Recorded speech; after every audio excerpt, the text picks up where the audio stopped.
Long ago, in a city that once glowed with music, markets, and laughter, a terrible sickness arrived.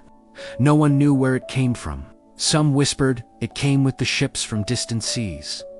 Others said it rose from the sewers beneath the streets.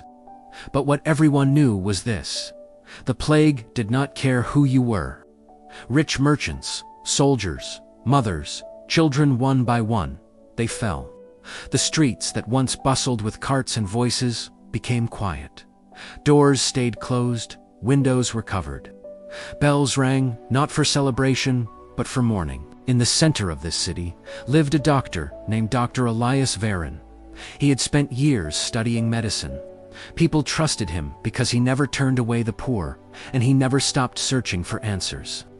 After weeks of sleepless nights, endless experiments, and desperate hope, he finally succeeded. He made a cure, but there was a terrible problem. He had enough medicine for only one person. And at that exact moment, 2 patients were brought to him. One was Governor Marcus Halvern, the powerful and feared ruler of the city. The other was a small girl named Lena, the daughter of a poor street worker. Both were dying. Both needed the cure immediately, and the doctor had to decide who should live, who should die. The rain had been falling for 3 days. When the knock came on Dr. Varon's door, he was bent over a small table covered in glass bottles, herbs, and scribbled notes. His candle burned low, and dark circles surrounded his tired eyes. The knock came again, loud, urgent. He opened the door. 2 guards stood outside, soaked from the rain. Behind them was a carriage with the symbol of the governor carved into its doors. "Dr. Varon," one guard said. "The governor has fallen ill." Dr. Varon's stomach tightened. Everyone knew the governor. Marcus Halvern ruled the city with iron authority. Taxes were harsh. Punishments were harsher. Many feared him. Some hated him. But he was still the leader. "Bring him in," the doctor said quietly. The guards carried the governor inside. His face was pale, his breathing shallow. Dark marks, the unmistakable signs of the plague, spread across his neck. The doctor checked his pulse. Weak, very weak. One guard stepped closer. "You must save him," he said. Dr. Varon said nothing. Instead, he turned to his work table. Inside, a small glass vial shimmered a pale golden liquid. The cure, weeks of work. Countless failed attempts, and now only 1 dose. He was about to speak when the door burst open again. A woman rushed inside, carrying a child wrapped in blankets. "Doctor," she cried, "please help her." The doctor turned. The girl couldn't have been older than 8. Her skin burned with fever. Her breathing was shallow. The same dark marks stained her neck. The woman dropped to her knees.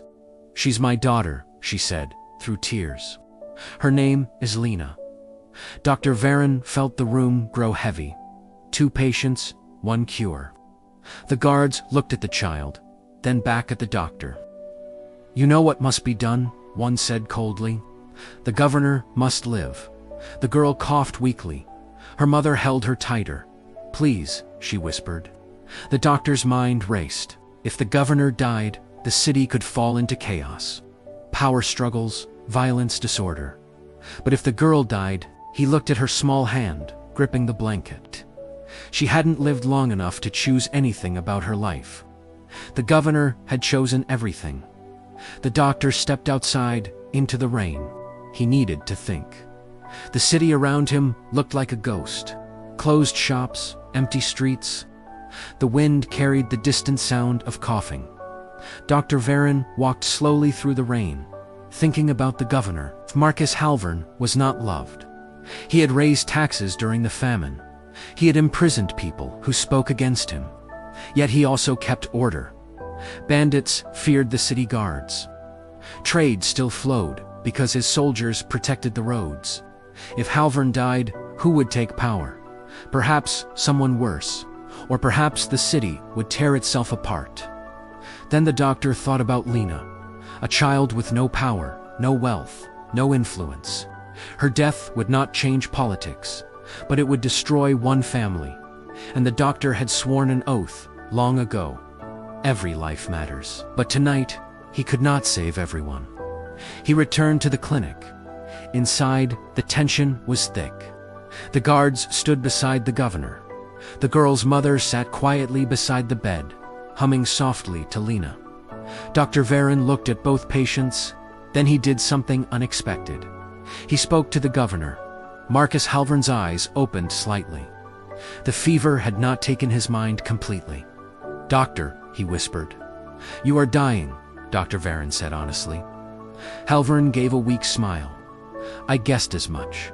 There is a cure," the doctor continued. Flickered in the governor's eyes, but only enough for one person. Silence filled the room. The governor slowly turned his head and saw the girl. For a long moment, no one spoke. Then Halvern asked a question that surprised everyone.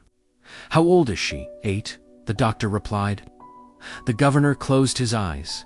Rain tapped against the window. The guards shifted uncomfortably. Finally, Halvern spoke again.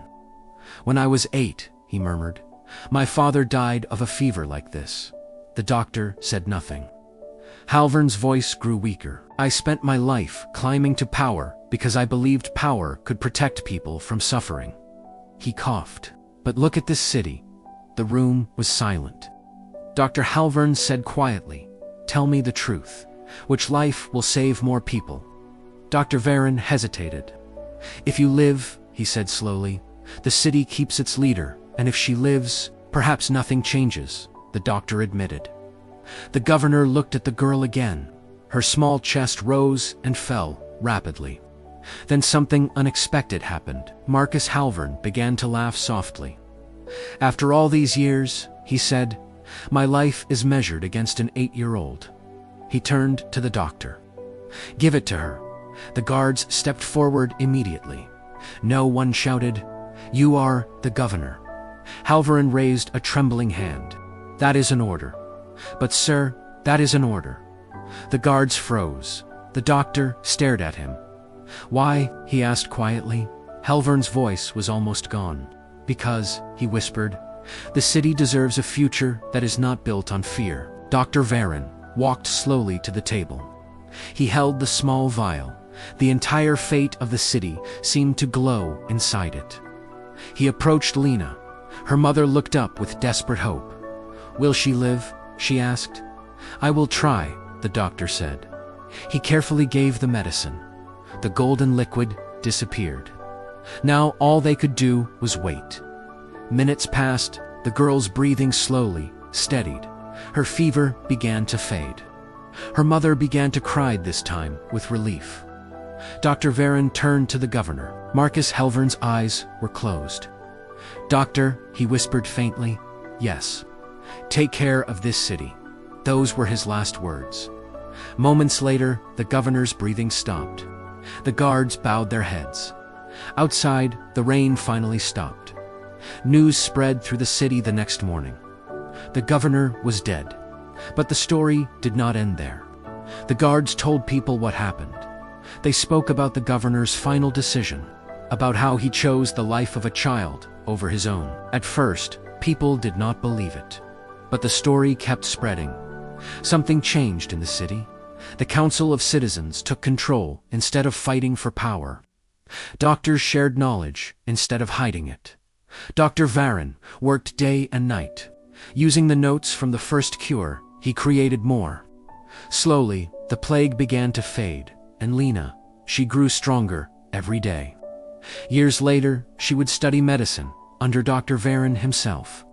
She would become one of the greatest healers the city had ever known, and she would always remember the man whose final choice gave her a chance to live. History often remembers powerful leaders for their victories, their laws, and their authority. But sometimes the most important moment in a person's life is not when they rule, but when they choose. On the night the plague nearly destroyed the city, a doctor faced an impossible decision, and a ruler faced the truth about his own life. One choice saved a child, but that same choice also changed the heart of an entire city, because people realized something powerful. A future built on compassion is stronger than a future built on fear. And sometimes the smallest life can carry the greatest hope.